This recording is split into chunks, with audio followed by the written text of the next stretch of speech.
Assalamualaikum warahmatullahi wabarakatuh. Nama saya Muhammad Sardiono dengan NIM 20201330112 dari kelas 1A Geografi. Baik, di sini saya akan menjawab 5 soal ujian akhir semester Pendidikan Agama Islam. Soal nomor 1, yang pertama, apa yang Anda ketahui tentang zakat? Dan yang kedua, jika seorang petani memiliki hasil panen sebanyak 1000 kg beras, bagaimana pembagian zakat menggunakan cara hujan dan irigasi? Yang pertama, zakat artinya membersihkan tumbuh dan suci. Kalau untuk membersihkan harta artinya zakat harta, dan kalau untuk membersihkan diri artinya zakat fitrah. Zakat juga dibagi menjadi zakat fitrah dan zakat mal. Zakat fitrah adalah zakat yang wajib dikeluarkan oleh umat muslim pada saat bulan Ramadan yang memiliki kelebihan makanan pokok. Zakat fitrah ini kalau di daerah kami sebesar 2,5 kg beras, atau boleh juga menggunakan uang sesuai dengan harga beras 2,5 gram tersebut. Dan di Indonesia juga beda-beda, ada yang jagung, ada yang sagu dan sebagainya.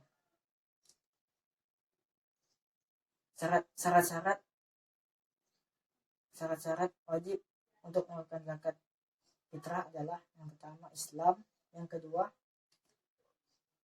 orang yang lahir sebelum terbenam matahari pada akhir Ramadan, yang ketiga memiliki kelebihan makanan pokok atau harta yang untuk dimakan. Zakat mal adalah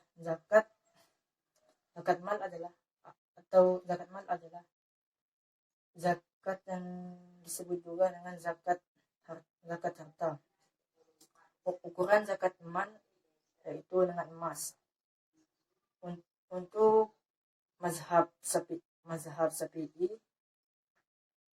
Maliki dan Hambali sebesar 77,5 kg emas, sedangkan Hanafi 107 kg emas.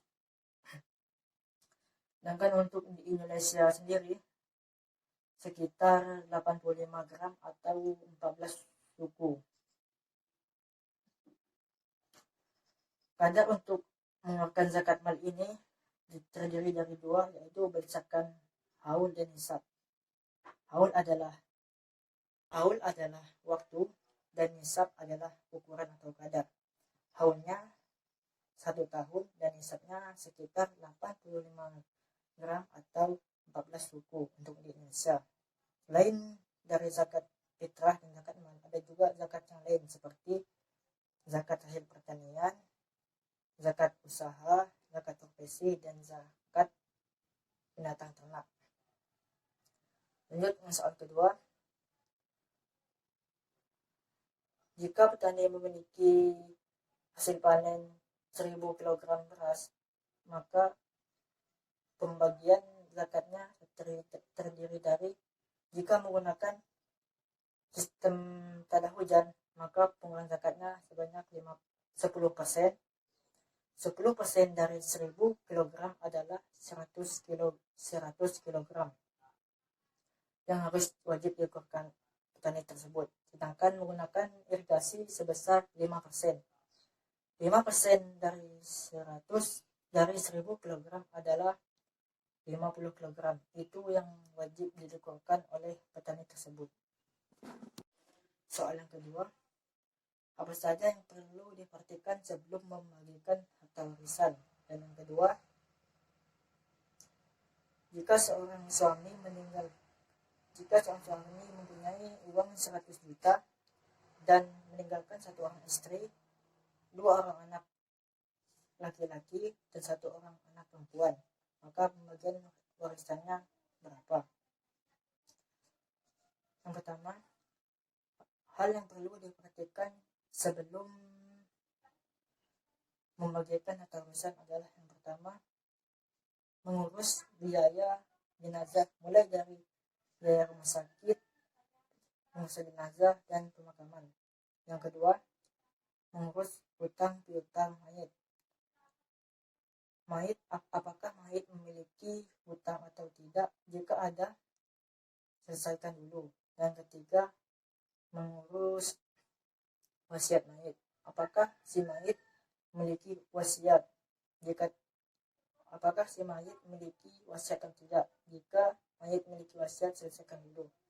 Jika semua hal tersebut sudah diselesaikan dengan baik, maka harta warisan tersebut boleh baru dibagikan.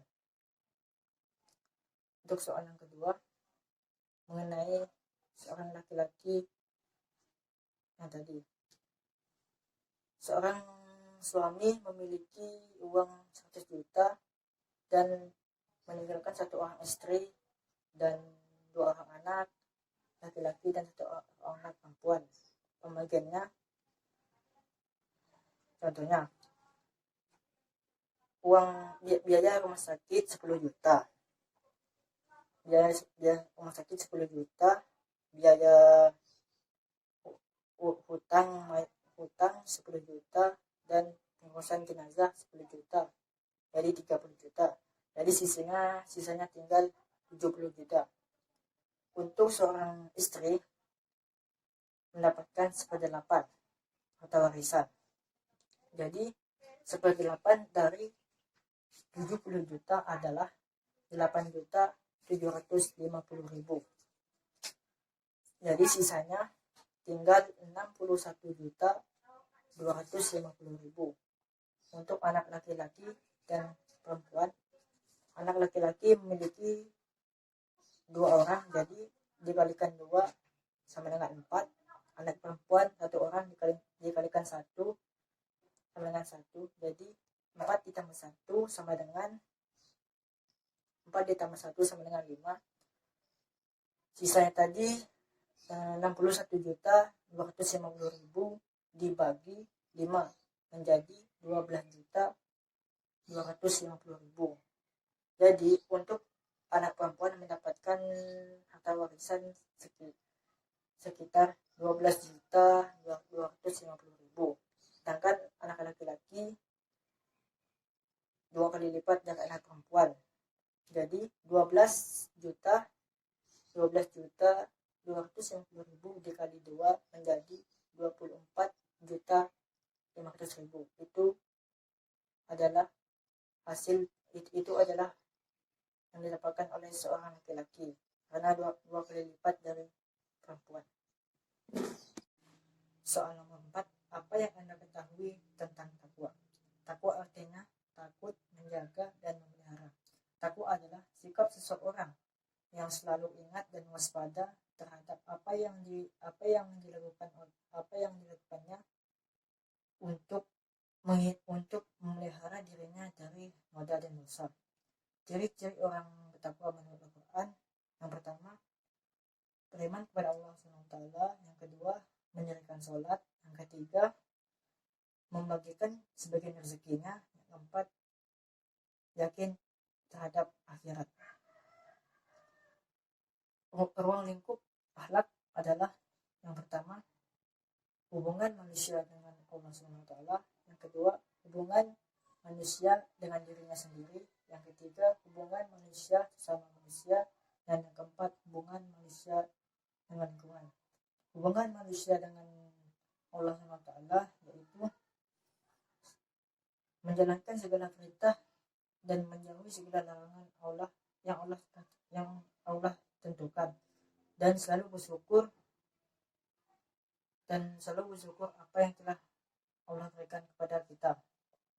Yang kedua, hubungan manusia dengan dirinya sendiri.